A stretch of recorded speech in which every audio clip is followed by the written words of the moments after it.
We spend our time working to gain confidence, to know our craft, to get a job, to reach that proverbial there, I guess. And once you get there, then you realize there is no there. Welcome to the User Defenders Podcast, where we interview UX superheroes who fight for the users in order to inspire and equip you to do the same. And now, here's your host, Jason Ogle. Greetings, User Defenders, and welcome to episode 32. I'm your host, Jason Ogle. Today I got to talk to user researcher and entrepreneur extraordinaire, Sarah Doody. I've been following her closely through her great weekly newsletter and have been looking forward to this opportunity to really get inside her head and find out what makes her tick. She dropped some huge value bombs, so I won't delay any further. Enjoy my interview with Sarah Doody. Sarah Doody is a user experience designer and product strategist based in New York City. She helps product teams create products people need and love. She does this through smart and fast research, prototyping, and experience design. She produces a highly acclaimed weekly newsletter called the UX Notebook. She also created and taught General Assembly's first 12-week user experience program back in 2011. She was also originally going to be a neuroscientist, and I think that's quite an interesting parallel, Sarah. Welcome to User Defenders. I'm super excited to have you on the show today. Thanks for having me. I'm excited to be here. Awesome. Every superhero has a secret identity and origin story. Let's talk about yours. I like to start the show by you taking a few moments just to give us a look into your personal life. Great. So, I live in New York City, and one of the things that I love about New York City is that there's never a shortage of things to do here. It's almost overwhelming at times. So a lot of times I'm out exploring new restaurants or bars or checking out different exhibits that are happening, around town. And then when I'm not kind of experiencing New York, I am a huge runner. I trained for the New York City Marathon and ran it last year, and I've always got another race on my schedule. And I also love running in New York because you just get to see so many different neighborhoods and spots that you never would have probably ventured off to on your own. And I also love to travel. I try and take one or two international trips a year. So this year I had a research project in Stockholm. So I added a few extra days and went to Finland and Estonia, which was quite interesting. So, yeah. That's awesome. So New York City, I visited there once with my wife. My sister lives in Greenwich Village.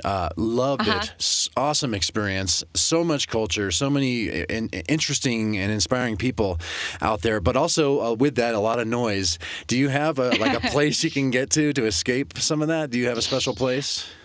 I'm lucky. I live in kind of a quieter part of town down in Lower Manhattan. And so nice. I feel like I live in the suburbs of Manhattan, but, it's bustling during the day, but on nights and weekends, it's pretty quiet. But I do love escaping to Central Park or running on different running paths that, just take you pretty far out of the city. That's awesome. My wife and I rented bikes and rode through Central Park. That was so much fun. Love it. It's fun, yeah. It can be quite crowded, but there's lots of trails people don't know about in Central Park. So if you can get on the trails, it's nice and quiet and shady in this too. yeah, indeed. And that's funny because when you were mentioning that, I realized about the crowdedness there. My wife and I were there, and I stopped for a moment on my bike to kind of look at my phone or something, and I got yelled at. So pro tip: don't stop. Yeah. Do not stop. No, there are rules in Central Park for biking and running and walking and horse carriaging. Exactly. It's dangerous. That's where Bono got so injured in that crash a couple of years ago at Christmas time, I think. I don't know about that. Oh my gosh. I don't know what happened, but he was injured, needed to have surgery and ambulance, and couldn't play the guitar for a really long time. Oh my goodness. Wow. Yeah. Anyway. Be careful out there. Yeah. Well, that's awesome. Well, tell us your origin story, Sarah. What inspired you to pursue a career in this exciting, challenging, and ever-evolving field? I love this question because I think UX is such a non-traditional job. At least when I was growing up, I never dreamed of being a website designer or UX designer. I didn't even know that existed, honestly. And I think most UX designers, at least ones that have been in the industry in a while, have a similar story. But myself, I was always really into art and science ever since I can, remember. Even for Christmas, my parents would get me little strange science toys and things like that. So I always had this really great left-right brain balance. And I decided to enroll in a neuroscience program. And the truth be told, that was because I liked the idea of medicine, but I wasn't sure if I could handle all the, gory parts of it. So I figured neuroscience was the least gross part of medicine. So yeah, I was going to study medicine. And then, I decided to take a year off after I kind of deferred from a program up in Canada. And during that year, I got thrown into the world of graphic design. I started just really teaching myself Photoshop, and then I had some friends that had a little agency, and so I worked with them, and I started to learn web design. They handed me a copy of Dreamweaver 4, I think it was, and slowly I just started going through graphic design, web design. I did front-end coding and a little back-end coding, and then I remember someone gave me a book on information architecture. I can't remember what company, but it's the one with the animals on the front. Oh, yes. And so Rosenfeld, I think. I read this book in a weekend, and I thought to myself, that's it. This is what I need to be because I'm already doing it. And I'd already kind of been operating in the design side of things and the tech side of things. And I realized that there really had to be someone that existed that made sure what was built, actually what was kind of envisioned in the beginning. And so at that point, I just really started to focus my career on this role and really sought out any and all education tutorials, everything I could on information architecture. So I'm not formally trained at all. I've never attended a boot camp or anything like that. All of my learning has just been self-taught, on the job, trial and error. I do have a marketing degree that has come in quite handy, marketing and business. So that's kind of my education background, if you will. And I think, too, one of the things as well was just lucky timing. This all happened probably around 2003, 2004. And I just was able to get into some companies and get some experience under my belt when user experience was really, becoming a thing, and that whole field was evolving and becoming more familiar, I guess, to the everyday person. Yeah, wow. In that book, by the way, I think it was an O'Reilly book, but I think it was written by Louis Rosenfeld, who actually started his own book publishing company. I'm pretty sure that's okay. But yeah, great. I have the book, and I need to get through it. It's very intimidating. It's very big, but it's robust and probably full of great information. I'm sure of it. So that's an inspiration for me to read the book. I'm guessing it's probably just very timeless information as well. Yeah. And, the software and the processes may have changed, but those fundamentals are still going to be applicable to anyone, whether, you've been in the industry for 20 years or 2 years. Yep, I concur. Now, who's been the biggest superhero in your work, and why, Sarah? So I didn't even have to think about this question. I would say it is a guy named Hillman Curtis. And unfortunately, Hillman Curtis has passed away, but he was really known for being a master of Flash back in the day. Mm-hmm. And he started out in a rock band and then got into web design and film and Flash and things like that. But why he was so inspiring is that he really figured out how to teach people the balance of process, practice, understanding people, cataloging your inspiration. And I guess he just had this really awesome holistic view and approach to design that somehow stuck with me. And I think he also had a really great balance of left and right brain. And so he's written a ton of great books. His website is still up, but I'd highly recommend just Googling, and maybe I can provide some links to your listeners as well on some of my favorite Hillman Curtis pieces. Definitely. Yeah, definitely will link. I did not realize his website was still up. I think that's amazing. And I think it is. I think.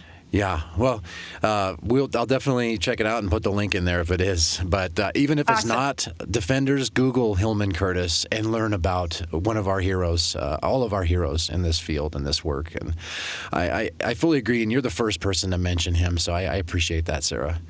Cool. Yeah, and I was so inspired myself by his work, and he just was on the cutting edge of this field, and also I think one of the first designers to really be serious about the business side of things, of what we do. Yeah, he ran his own agency for a really long time and worked with clients like Adobe, I think, Yahoo, some museums in New York. But, one of my favorite videos he did was about evolving yourself as a designer. And I'm pretty sure he created it towards the end of his life. He passed away of cancer, unfortunately. But I think, he knew that probably he didn't have much time, and he created this phenomenal piece about reinventing yourself, and it's one of my favorite kind of inspirational videos to this day. I love it. Definitely link to anything that I can find that we're talking about here about him. Let's talk about life-altering experiences and get into your transformation. Every superhero has some sort of life-altering experience that helps guide their purpose and leads to a transformation where they realize the powers they have and they harness them for the greater good. And we know significant transformation can occur through failure, as it's unquestionably one of life's greatest teachers. Could you tell us a story about what's been the biggest one in your career? Yeah. So like most people, I've had a lot of failures in my career. I think, it's just part of growing. And I think the one that really stands out to me is less kind of specific about user experience and more just specific to my career. And the big transformation is really, I was working at a startup, and I feel like my time there was kind of approaching the end. And there were some key signs for me. I didn't like going there every day. I wasn't excited anymore. All those classic signs. And the problem was that I was super comfortable. And that comfort kind of trumped the pain, I guess you will. And so I stayed there longer than I should, mainly because, like I said, I was comfortable, but also I was super scared to leave. And so my kind of ultimate dream was always to work for myself and do my own thing. And I remember just one day sitting there, and I'd kind of bounced around in different roles there. The product had started to evolve. So I'd gone through different positions, whether it was UX or marketing. But one day I remember thinking, I think it was a Friday, and I thought, oh my gosh, I cannot come back here on Monday. I just can't. So I actually resigned over the weekend and ultimately left that company. But that was a huge moment for me, because I think that it made me realize the power of being comfortable and how it really can hold you back from achieving the things that maybe, are on your horizon. And so once I made that decision, then a ton of things just started to fall into place for me. And it's so corny, but like now I've been working for myself for a pretty long time, had a lot of great opportunities that just I had, I guess, no time or mental energy to just even give effort to. That's interesting how you called the comfort zone kind of a power in a way, and I think it's a negative. It can be a very negative power, I think, because I think it holds us back from everything that we could be, and everything that we could do, and everything that we could offer others. So I think that's an awesome story. And what do you want our listeners to take away from that story, Sarah? Well, it's kind of funny because I think we spend, early in our careers, we spend our time working to gain confidence, to know our craft, to get a job, to, reach that proverbial there, I guess. Yeah. And once you get there, you get comfortable and then you realize there is no there. And you have to kind of step back and figure out, I guess do a gut check and think like, is this really what I want to be doing? And if not, like, how could I dream bigger? Yeah, that's true. And I think that having that humility is so important in this field, because when we think we've arrived, there's 5 other things that we have to learn, right? Within the next Exactly. few months. No, you wake up one morning and Google's, done something and there's a whole new piece of hardware, or Apple's done something, or there's an Apple Watch and everyone wants to make Apple Watch stuff and then no one uses Apple Watches and you wasted all that time learning Apple Watch. It's like our field is changing so fast. I guess, it's a reminder to not get too comfortable, and also we have to stay on our toes more than a lot of other fields, I think. Yes, absolutely. This is a kind of a fun one, and I know that you are definitely an authority on user research, and you're really giving back to the community a lot and showing us ways that we can research and sell that research to our stakeholders and things. So I know that you've sat in an ample amount of user studies, and I would venture you may have experienced something crazy or super awkward. And if you have, would you tell us a story? Yeah. I've sat in lots and lots and lots of hours of research all over the country. And like I said, I was in Stockholm earlier this year. And I don't have any crazy stories of, getting attacked by animals or anything like that.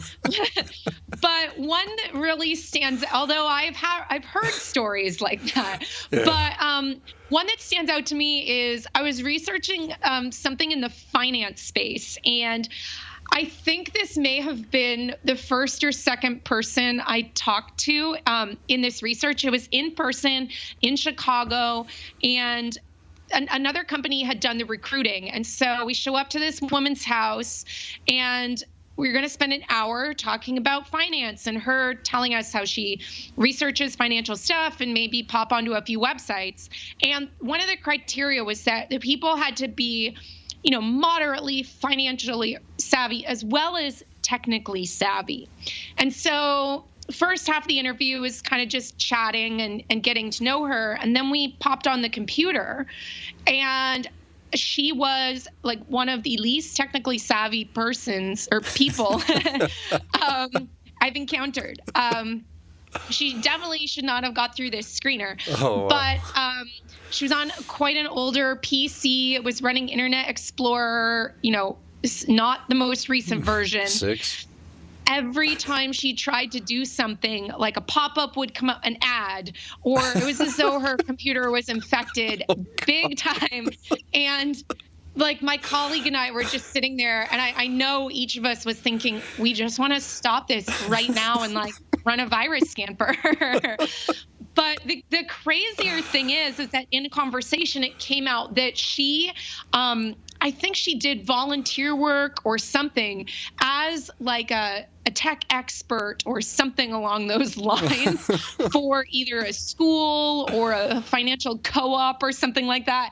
Anyway, it's just one of those things where you think, how'd she ever make it into this research? Did she just lie her way through? And like, how does she even check her email with all this pop-up and ad stuff happening? Oh, wow. Anyway. Yeah, so that's great. Just one of those times where I really wanted to help her fix her computer, but that was my job. Yeah, man, the malware, the spyware. Oh, that's got to be miserable. I bet that happens. I don't know how. I'm not a PC user, but I bet that still happens often, I would imagine. I'm not a PC user either, but apparently it's still a thing because this was within the past 2 or 3 years. So. Oh, wow. Oh, boy, that is... Maybe she'll get a new computer for the holidays or something. I want a little more of her confidence, though, to be able to get... Hey, she had no fear if she was out there teaching and advising on tech stuff. So. I love it. That's awesome. That's a great story, Sarah. What's your design superpower, Sarah?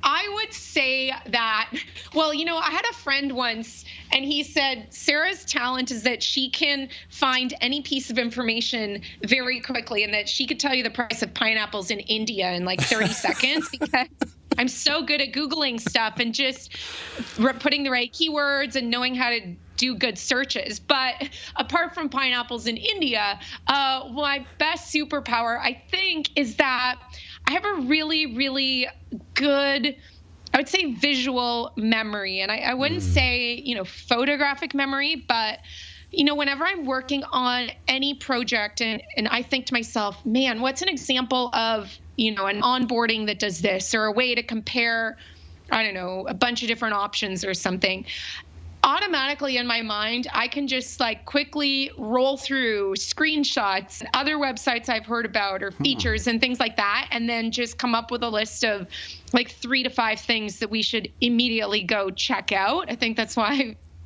some of my collaborators enjoy working with me. Yeah. But it's just this like constant idea bank in my head that I can think of a website from 2 years ago and use it as inspiration. But also, I guess, if you saw my screenshot folder on my computer, it would be so confusing. But to me, it's like gold. If that thing ever went to the trash, I'd be in trouble. Oh, wow. So it's also just, having all that in my mind, it just lets me connect the dots between so many projects I work on, because I maybe worked or researched something in, say, finance, but then there's an element of it that could apply to an e-commerce site or a fitness site or something like that. And so that constant, I guess, inspiration and then connecting those dots is like super valuable to me. And if I ever was in a coma and lost my memory, I'd have to change careers, I think. Oh, man. Yeah, that would, God forbid.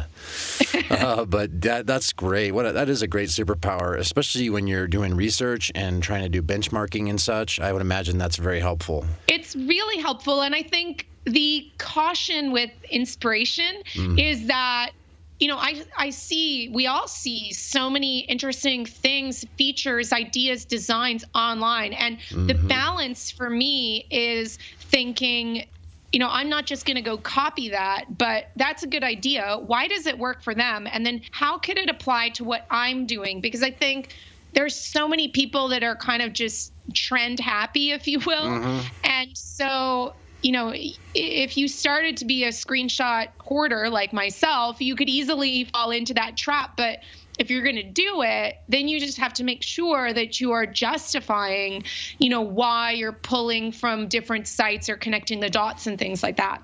That's a great point, Sarah. And my friend Austin Knight wrote an article, something about don't use best practices. And I like that. Yeah, and his point is that, and this is something I've fallen into. I know, especially earlier on in my career, is like, hey, Apple did it this way. Exactly. Hey, Facebook put the hamburger menu, right? Well, and then everybody put the hamburger menu, and then Facebook yanked it out.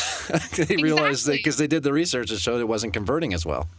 Or when Pinterest first came out, everyone then wanted the grid layout or the Pinterest layout. And I remember once I went to the homepage of a news site, and I'm 99% sure it was the Today Show. And all of a sudden, the Today Show's homepage was all Pinteresty and a grid layout. Right. And the problem is that news stories generally don't have wonderful imagery because it might be user generated or it's like a zoom in from some video. So it's terrible visually. Anyway, yeah. Exactly. We're on the same page. It's good to be aware of the trends. It's a different thing to know when to use them or be inspired by them. That's great input. Now, conversely, what would be your design kryptonite? Oh, this one's easy. I was thinking about it this morning, actually. It's imposter syndrome. I mean, oh, Lord, yes. Imposter syndrome, if your listeners aren't familiar, it's when, you constantly doubt whether or not you're qualified to do what you're doing, basically. And I forget what I was thinking about this morning, but I remember the thought, why did you say you could do this? This is crazy. How do you think you're going to do this? You're not qualified, blah, blah, blah. And yeah. I think it's... Actually, I think it's kind of something that creative people often experience. Yep. But also, I think it is maybe part of our industry or the field we're in that it's changing all the time, and there's so many voices giving input on what's correct, what's not correct. It's not like science where 2 + 2 = 4. So imposter syndrome would be my big one. How do I deal with that? I think, I acknowledge those thoughts, but then I kind of take a step back and think, okay, well, what other projects have you done that were similar to this, that were a success and the world didn't end, and et cetera? Right. And kind of take, a small inventory of my successes, not in a, bragging or egotistical way, but just as a reminder that, hey, you kind of know what you're doing here, so chill out for a moment. And I would say there's a second one, not related though. I think it's just getting very excited about the final product or the vision, and then kind of becoming overwhelmed by all the little things you have to do to get there, which I'm sure many of us deal with. So I'm really challenging myself to set that big vision or end goal, and then break out and write down all the things that need to be done to get there. Otherwise, you'll just be sitting there with no roadmap and the destination, and then you'll never get there because you never start and you're just paralyzed. Sarah, I admire your courage in sharing that and your vulnerability, honestly, because Thank you. Yeah, seriously, because I struggle with that too, and I know a lot of our defenders listening also do, and I think you're right. It's about recognizing the voices in your head and identifying immediately which one is the imposter, and just silencing it. Right. Right. So I love that. Yeah, you can.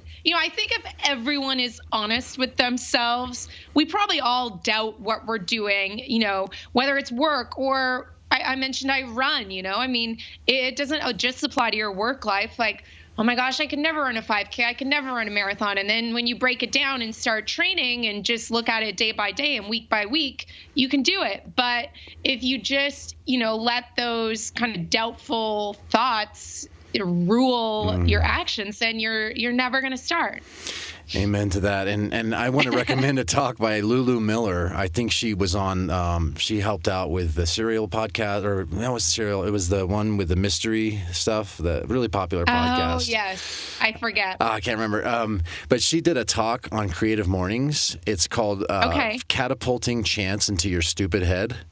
And that sounds like a good one. Oh, it's good. It's really great. Oh, she's an NPR person. So she worked on Radiolab, and then that other Invisibilia, that was it. She worked on that one. Okay. But she did a talk, and she totally addresses the imposter syndrome head on in very colorful ways. It's fun. And my buddy RJ recommended that to me because I was confiding with him some of the challenges I was having with that.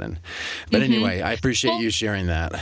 Yeah. Yeah, something else came to mind. I think that our industry, specifically tech and startups, you hear so much about these kind of overnight successes, whether it's a speaker at a conference who you think is, just the best and they've done it overnight, or a product gets bought, or someone's number one on Product Hunt or something like that. Yeah. And I think there's this false perception of overnight successes. And I think, when you stop and look at the backstory, nothing is an overnight success, or if it is, it's, like winning the lottery. So I think I also remind myself that as well, that, that person didn't get there overnight, or that product was actually 2 other names and 2 other versions before it was called X. Right. So yes, thankfully we can iterate in our work, right? It's not final. Geez. We're not building buildings like one of my other guests, Ling Lim, was talking about. She used to be an architect, and it's like that's a pretty permanent design.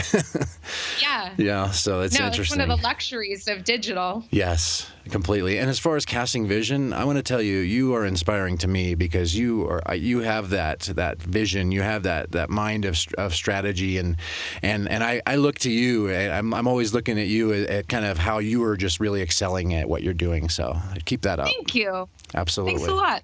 Yeah, and so this is a caveat, this next question, because none of us got here on our own. None of us got here by ourselves, right? We really surround ourselves with great people and lean on them, right, and those strengths, and they help propel us up.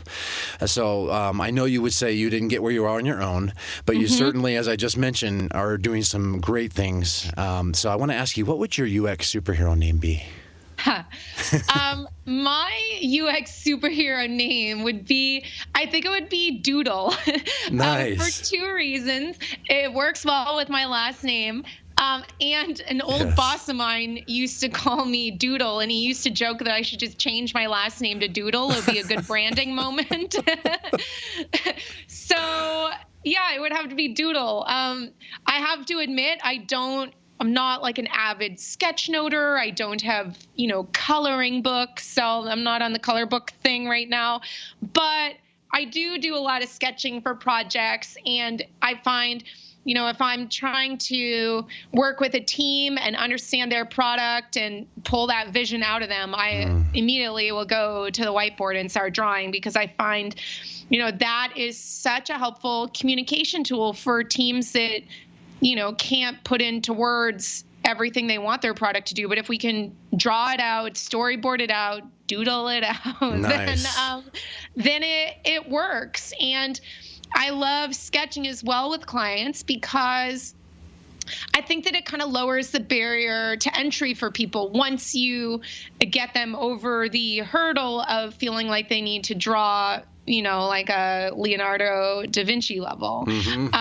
So yeah, Doodle would be my superhero name. Oh, I love that. That's so great. And it's a perfect tie-in to the work you're doing and to the defenders listening who are really trying to take their craft to the next level. And I want to encourage everyone. I'll never forget one of the things one of my design teachers taught me. I'll never forget what he said. He said, always start on paper. Your computer can't think for you.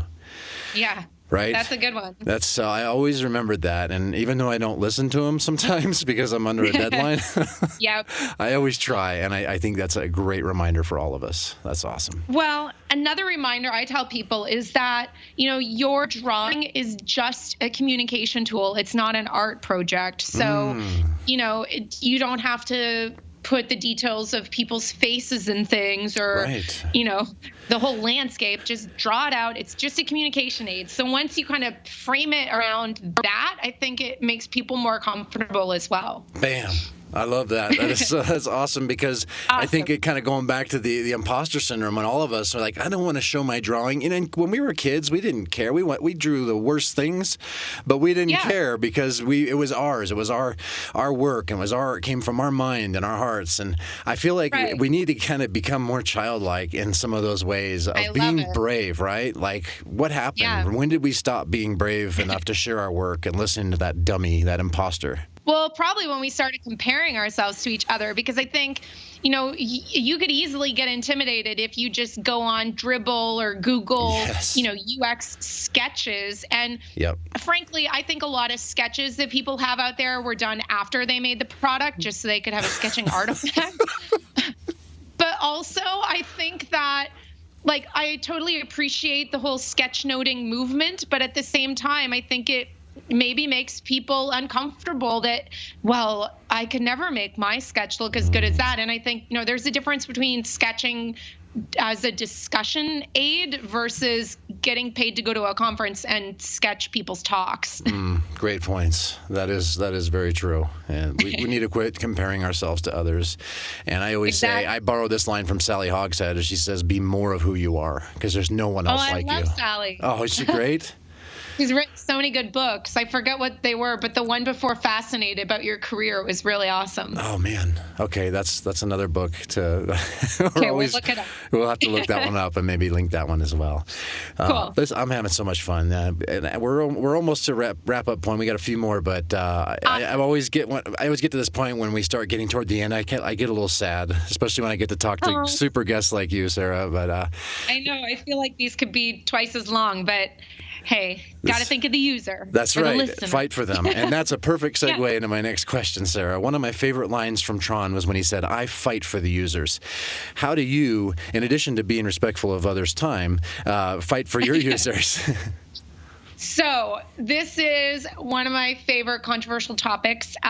Great. I would say that when I'm working with clients, I find that one of the biggest wrestling points that comes up is trying to decide if they should do something, a feature, or user flow, whatever it is, if they should do that because it's good for business or is it good for the customer? And I've been wrestling with this all year, really, with a bunch of different clients. And on one hand, especially if the product is already in market and there's a business around it, I can completely understand why sometimes you might want to make a decision that's going to be good for the business. It's a revenue decision or something like that.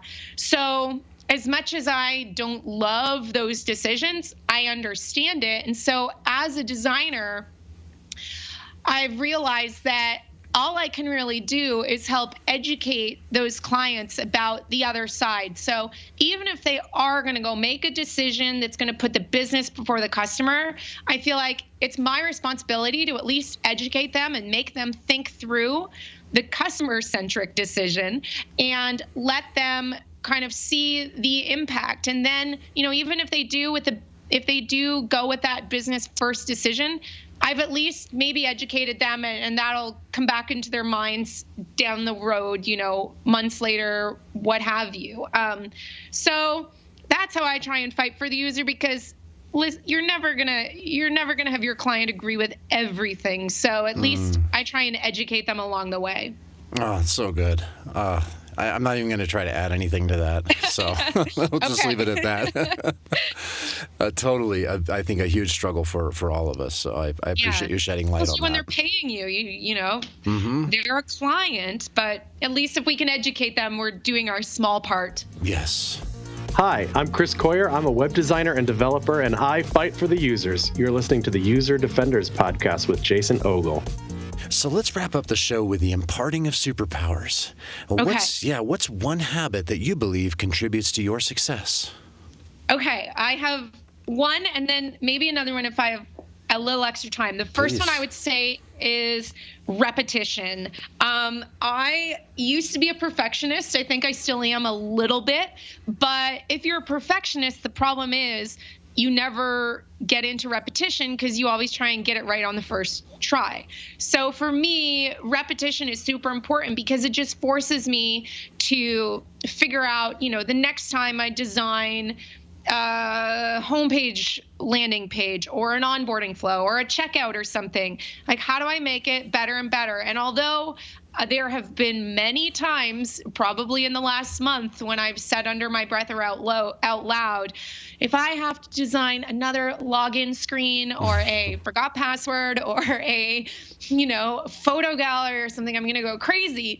But the more you do them, the better you get. And also, you have to take into context the user, because the user of your checkout, for site A is probably very different from site B. So I guess that embracing repetition maybe is a better way to put it. And I guess along those lines too comes experimentation. And I know that a lot of people say to me, I really want to do experiments, but my boss doesn't believe in it. Our tech team isn't set up for it. We don't have time, blah, blah, blah.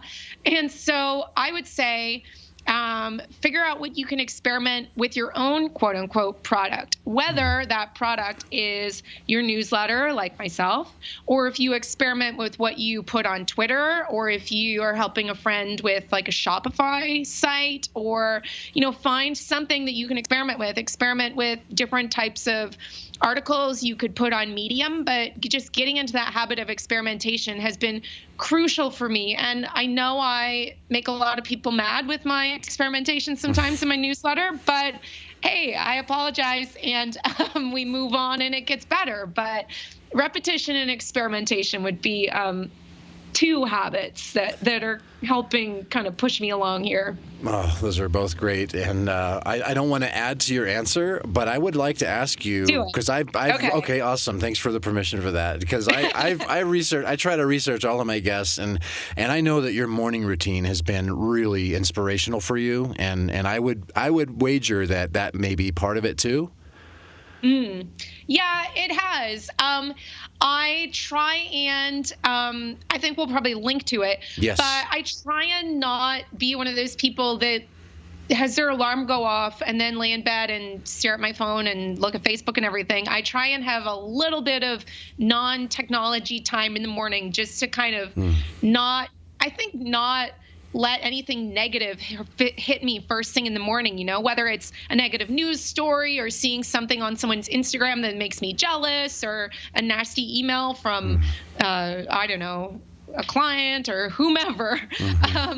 But yeah, creating that boundary, I think is super helpful. And then other things like working out or kind of organizing my schedule in a way so that certain tasks are kind of blocked out. And so I avoid constant task shifting, and I kind of reserve, say, the morning for operational type stuff and the afternoon for actual client work. So yeah, it's big. I definitely will admit I don't stick to it every day, but at least there is structure, and I try to adhere to it, 80% of the time, let's say. There you go. Yeah, exactly. And I think just making the effort, and we can't, and we have to forgive ourselves when we miss a day or something. Because I used to be a total morning routine Nazi. I mean, I hate using that word, but that's how strict I was about it. You can ask my wife.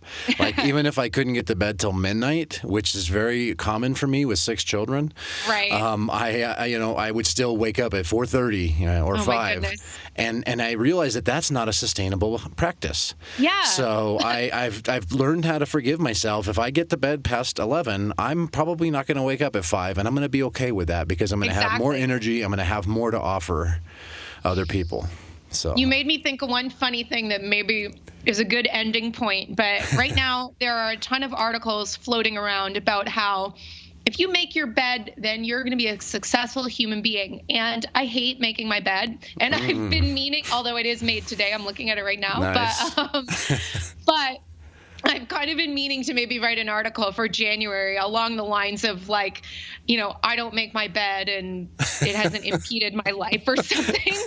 I don't know. Maybe it's just funny to me. But like you said, there's all these, I feel like everyone is kind of checklist crazy right now. Like the morning checklist, the checklist, the workout checklist, the make your food for the week on Sunday checklist. And it's like, gosh, can't we just have a little bit of spontaneity and maybe grace for ourselves too? Yes. Amen. Anyway. Amen, sister. With that. I love it. So, a lot of good stuff in there for our defenders. So this part's about resources, and I like to close the show with, like I call it, imparting of superpowers, because I think that's why a lot of our defenders listen. They really love to, first of all, learn inspirational stories from our guests. Like you've definitely bombed us with some awesome inspiration, but also they want to know some great resources. So what I'm going to do is I'm going to kind of do the prefix of this question by highly recommending your great newsletter, your weekly newsletter. It's at uxnotebook.com, correct? Thank you. The uxnotebook.com. Yeah. And get on Sarah's email list. She sends an email out every Friday. I know you're taking a break for the holidays, which I highly respect. But you're so consistent, and they're just consistently great. So I highly recommend it. But in addition to that, what's your most invincible UX resource or tool you can recommend to our listeners? I'll have to name a few. I don't think there's one that I can really boil down. So for designing, I have recently made the switch to Sketch. It's a software, super affordable. I think it's $99 outright. For me, it's so seamless. It's so fast. And I love all the ability to make symbols, which basically lets you reuse stuff throughout your design. So there's Sketch. Of course, I'm a big InVision fan for reviewing designs, maybe with clients, but also with prototyping. And also InVision has a wonderful teaching series called Design Talks, which are hour-long webinars, if you will. I just did one on research, but yeah, they have a ton of topics, which is just super, super valuable. And then I would also say I am getting into what's it called? Oh, the Reddit, the user experience on Reddit. There's a subreddit, and there's a lot of great questions over there. So I'm checking that out. And then I think LinkedIn groups are kind of an underutilized resource, but there's a lot of good ones. If you just search for UX, you'll find a lot of good resources out there as well. Those are my main big tools. Those are wonderful. And I will be sure to link to your talk on Envision Talks. It was really great about research. Great. A lot of wonderful takeaways from that. I'll be sure to link to that as well. Thank you. Absolutely. So we love books on the show because reading, I mean, I'm sure you would concur, reading is so valuable to growing in our craft, right? And just in our lives, right? Being better people. I would like to ask you, what if you could recommend one to our listeners, what would it be and why? So my book of the year is called Essentialism. Yes. It's a New York Times bestseller, and kind of the subtitle is The Disciplined Pursuit of Less. Yep.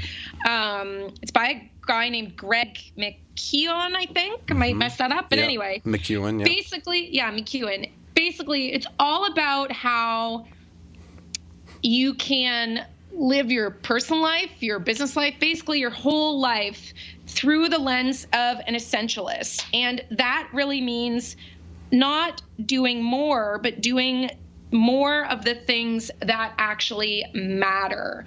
So it's kind of gives you some frameworks and ideas on how to step back, like disengage from your hamster wheel and figure out what are the things that really matter, that really are giving me results, and how can I do more of that and get rid of all the other extra stuff that truly is not essential, really. Yes.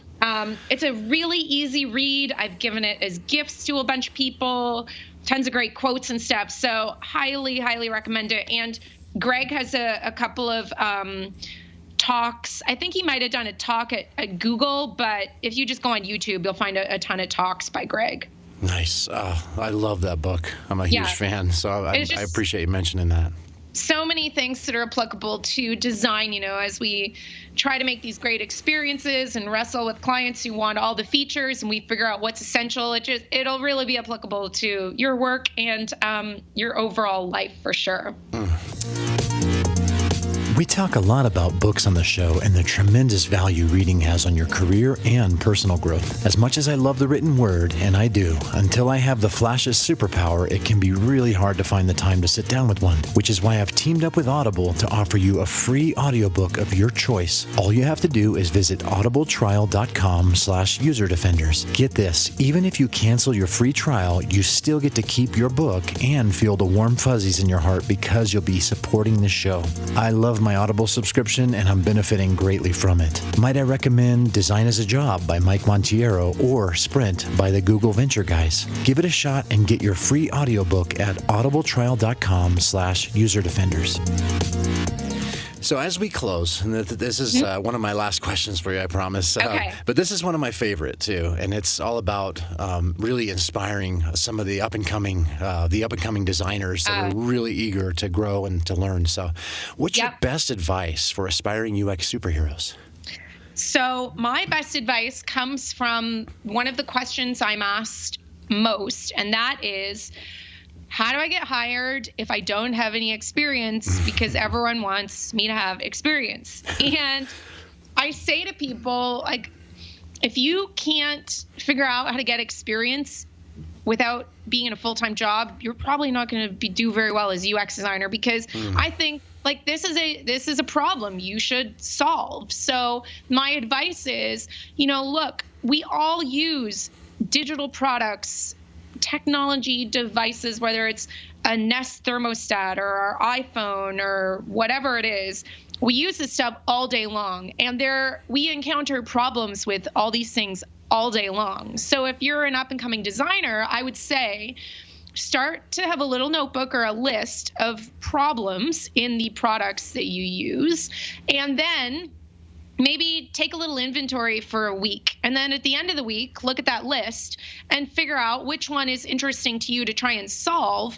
And then I would say, do a little design sprint with yourself, or if you have friends who are in a similar position, do it with them and come up with a little case study type thing of how you might go about solving that problem with, that product or that website, whatever it is. And then that can serve as a portfolio piece. It could be translated into an article that you post on Medium or a LinkedIn group. But I think there is no excuse to say you don't have experience, because we all use digital products and none of them are perfect. So, and I think, Medium is such a great platform because there's a built-in audience. So if it's decently written and you put your article in some of the UX tags, or if you tag it with the right tags, then it'll get visibility because there's a ton of UX people on Medium. So that's my best advice I think I can offer people. Oh, that's perfect. I love it. So make your lists and then decide what you're going to do after a week. No, that is absolutely gold advice, Sarah. So thank you for sharing that. Yeah. So as we close, I want to ask you, would you tell our audience the best way to connect and to keep up with you? Yes, the best way to reach me is to follow me on Twitter. I'm at Sarah Doody. Or you can subscribe to that weekly newsletter, which is theuxnotebook.com. And then I also have my main website, sarahdoody.com, which has articles and courses and different stuff that I'm kind of experimenting with, I guess you could say. Awesome. And I will be sure to link all of these resources in the show notes, Sarah. And I just want to thank you so much for being here today. I am so inspired by you. I know that many in our field are, and I just want you to continue to fight on, my friend. Thank you. It was great to speak with you and kind of think through this through the lens of superheroes. I don't really think through it that much, but I loved it. It was a different take. Awesome. Thank you so much. I really loved Sarah's vulnerability and her heart to help us think like designers. What a great mission. She's always working on something to that end, and I'm inspired by that. I need to take a cue from her and somehow make more time to begin creating some things for you, Defenders. It's on my heart, and I have a few ideas. I just need to make it happen. Thanks again so much for listening. It's been awesome to hear from more of you responding to my emails and allowing me to serve you in whatever way I can. And if you're not already, you should definitely subscribe to the Biweekly Bugle at userdefenders.com/join. This is the best way to connect with me and the goings-on with the show. There's also the Twitters at userdefenders. I want to thank Chris Combs for the extraordinary editing, Eli Jorgensen for the astonishing artwork, and new resident superhero Darren Goldsmith for the sensational show notes. I'll see you in 2 weeks with another inspiring interview, this time with Italian-based UX designer Andrea Picchi, and I think I said that right. Thanks again for listening and telling others about the show. It really helps and makes a difference. And until next time, fight on, my friends.